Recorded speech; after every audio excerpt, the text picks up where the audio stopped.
Game Mania, de speciaalzaak in games.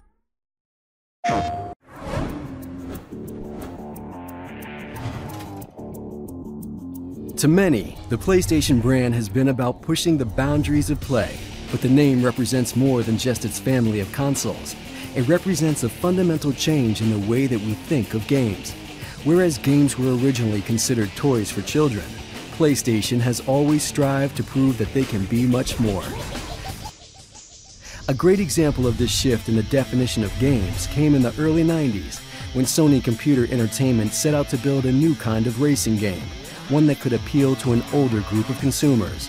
That game would go on to become Gran Turismo, the first mass-market driving simulator.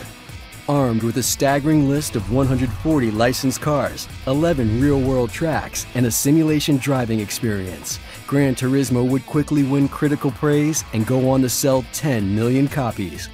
It would also spawn a long-running franchise that would sell over 60 million units worldwide and change the way gamers would think of racing games from an arcade experience to a real driving simulator.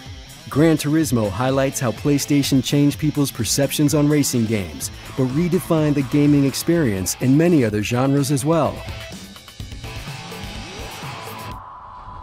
Since the original PlayStation, Sony Computer Entertainment has always supported experimental kinds of gameplay, and with new, radically different games such as Flow, Flower, Eco, Shadow of the Colossus, The Unfinished Swan, Journey, Wonderbook, and Little Big Planet, PlayStation is exposing gamers to unique artistic experiences.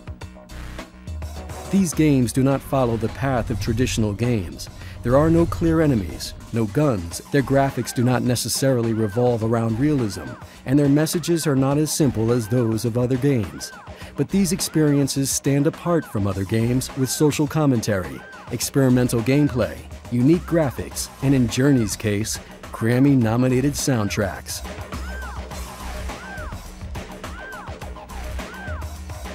PlayStation, more than any other platform, is striving to change how we experience games and continues to push the boundaries of play.